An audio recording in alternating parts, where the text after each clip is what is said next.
नमस्कार। कभी कभी लगता है ना कि जीवन में शांति, समृद्धि और थोड़ी पॉजिटिविटी लाने का कोई आसान रास्ता मिल जाए। तो आज हम एक ऐसे ही प्राचीन और शक्तिशाली तरीके को समझने जा रहे हैं, सोमवार व्रत। सोचिए जरा, ये कितनी बड़ी बात है ना? कि सिर्फ एक संकल्प किसी की पूरी किस्मत बदल सकता है। और देखिए, ये जो सोमवार व्रत है, ये सिर्फ एक परंपरा ही नहीं है, बल्कि इसे जीवन को एक नई, एक पॉजिटिव दिशा देने का जरिया माना जाता है। तो इस पूरी बात को समझने के लिए हम इन 5 हिस्सों पर नजर डालेंगे कि भाई ये व्रत है क्या, इसे करते कैसे हैं, इसके फायदे क्या हैं, क्या क्या ध्यान रखना चाहिए और इन सबसे बढ़कर इसका असली मतलब क्या है। तो चलिए सबसे पहले और सबसे जरूरी सवाल से ही शुरू करते हैं।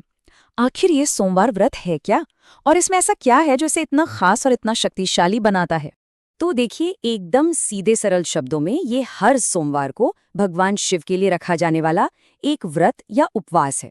और मान्यता ये है कि जो कोई भी इसे पूरी श्रद्धा से करता है, उसे मन की शांति मिलती है, घर में सुख समृद्धि आती है और एक अच्छा जीवन साथी भी मिलता है।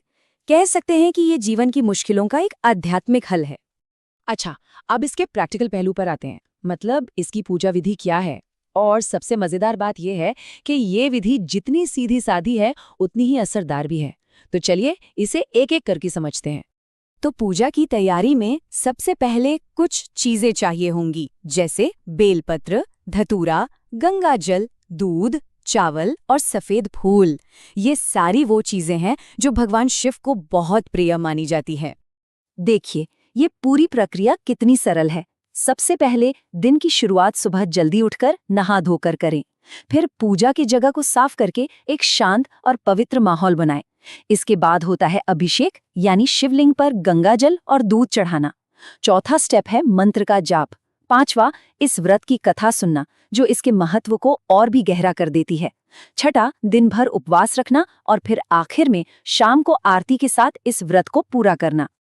अब यहाँ पर ये 108 का आंकड़ा बहुत खास है।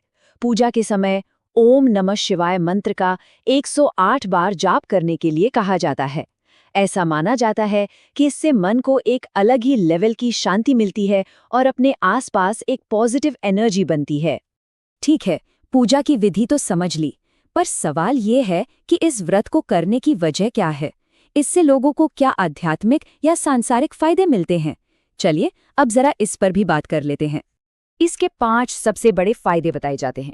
पहला, अविवाहित लोगों को मनचाहा जीवन साथी मिलता है। दूसरा, घर में धन और समृद्धि बढ़ती है। तीसरा, जो आज की दुनिया में बहुत जरूरी है, मानसिक शांति मिलती है और स्ट्रेस कम होता है। चौथा, माना जाता है कि भगवान शिव मुश्किलों से रक्षा करते हैं। और पांचवा, उपवास से शरीर को भी फायदा पहुंचता है, एक तरह का डिटॉक्सिफिकेशन होता है।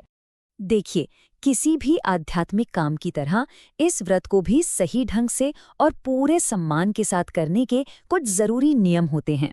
इन्हें जानना भी उतना ही जरूरी है ताकि व्रत का पूरा फल मिल सके। और ये स्लाइड बहुत अच्छे से बताती है कि हमारी सोच कितनी मायने रखती है।